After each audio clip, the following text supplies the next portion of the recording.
allocated a 2.5 billion rupee project for Center of Excellence for Gaming and Animation. 2 centers will be made, one in Karachi, one in Lahore. And the idea is to provide, and I'm very glad to know that Air University is ahead of the curve here and already working on a center. These, I would say, centers would essentially look into training 10,000 young people over the next 5 years, building their R&D capabilities, providing, like the Vice Chancellor also mentioned, that you're making a studio here, state-of-the-art studio, the softwares that are required, the high-end facilities, capabilities, compute power that is required, the international linkages that are required. But the vision is to develop this industry because there's a firm and core belief that this has the potential of becoming a game changer, quite literally. So whether it's mobile apps, game development, whether it's startup, whether it's entrepreneurship, one thing that I can assure you is that there is a roadmap that the government has for you. And to be very honest, we're very ardent believers of the fact that the government may stand there, may come an enabler of the ecosystem, bring you the right policies, support you in trainings, but at the end of the day, it is going to be the private sector that is going to lead.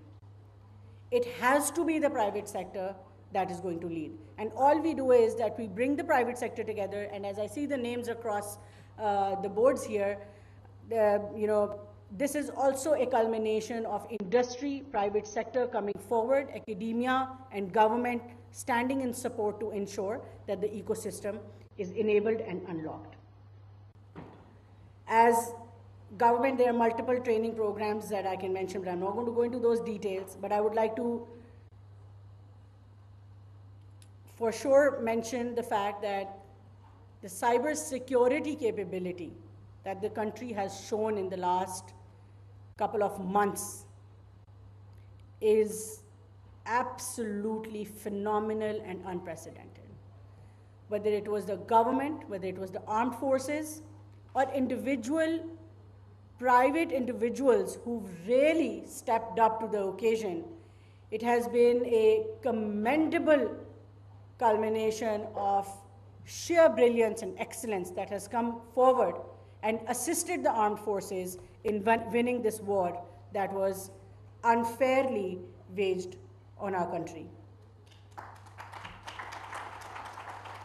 I would like to congratulate all of us on winning this particular war at a point in time where Pakistan has been able to establish itself on the global map.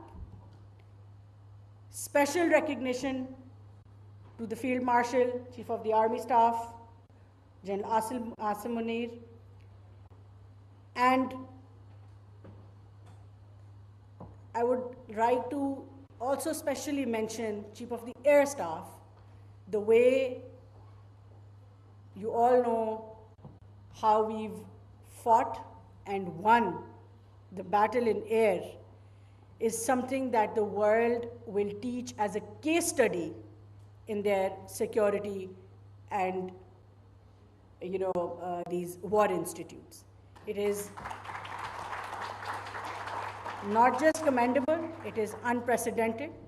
But one thing that I would like to mention here is the 360 approach that was taken, and this is where all of you come in with the cyber security and cyber warfare that equally assisted in this whole process.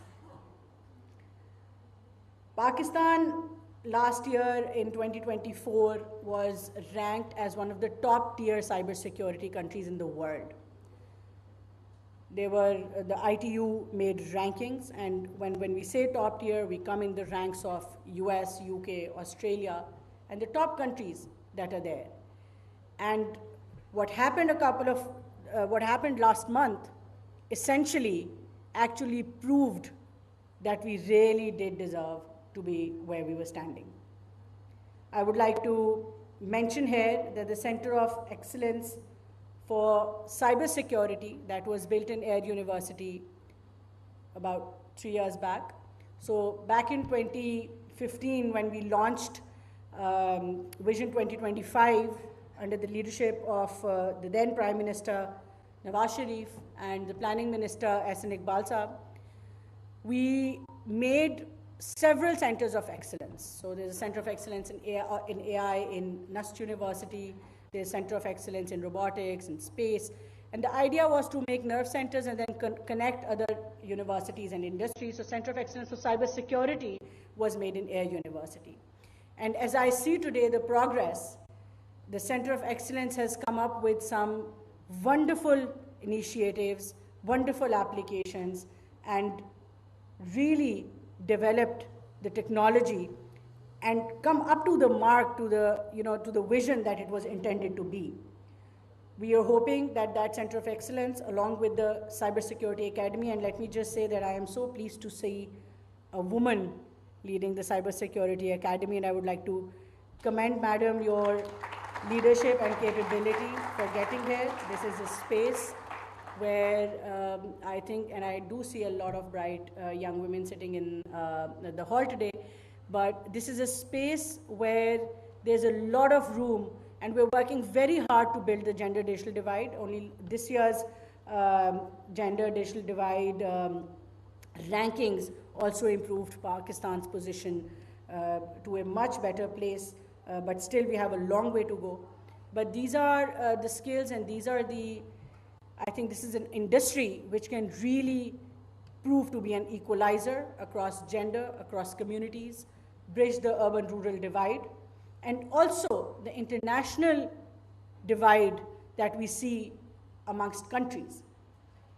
With the complete paradigm shift towards digital today, largely countries stand, for sure there are some countries ahead of us, some far ahead of us, but the emerging technologies really create that opportunity and space and sometimes that level playing field to catch up. And this, at this point in time, if we fail to keep pace, because we've shifted from the digital era and we've come into the intelligent era. The digital era was providing a lot of scope as an equalizer. But if left behind in the intelligent era, where artificial intelligence is exponentially building its capability, this intelligent era can actually prove to be a polarizer. Left behind in the intelligent era will at one point make it impossible to keep up pace. So we have to be very cognizant of the fact that how fast are we able to develop our capabilities, and that brings me 360 degrees to my first point, that it is the youth that has to lead now. It is all of you. You're not the future anymore. You're here, you're the present, you're sitting here, you have the capability. You're privileged to be sitting in a university like this and having these skills that you're here to showcase today. But with that privilege comes a lot of responsibility. Responsibility to be ethical, responsibility to share your knowledge, to share your skill, to understand that there are a lot of children out of school today, to build technologies that can help us, the government, ensure that every single child, every single citizen can be educated, can be skilled, and brought to a level where they are productive citizens of the country. So it is a shared responsibility between all of us sitting here today, whether it's the young people, the academia, industry, or the government. And we have to realize this responsibility moving forward. Once you get into the practical life, there's so much scope today to not just get into personal development and climb your career ladders, but the real challenge and impact is how many people do you carry with yourself. Individually, a lot of us will make it, but at the end of the day, what will count is what is that impact, what is that responsibility that we were able to fulfill that came with the privilege of going to a university. Let me tell you that at any point in time, in the Higher Education Commission, there is an upwards of only 2 million young people out of a 240 million population. So you're less than 1% of what this population is, and you're some of the most privileged young people who are sitting here. With this, I would like to thank all of you for being here.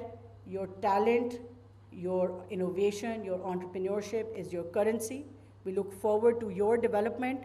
We look forward to helping you, enabling you, and unlocking all of your potential so that Pakistan can really lead the way in not just in these two particular domains, but in technology overall. Thank you so much.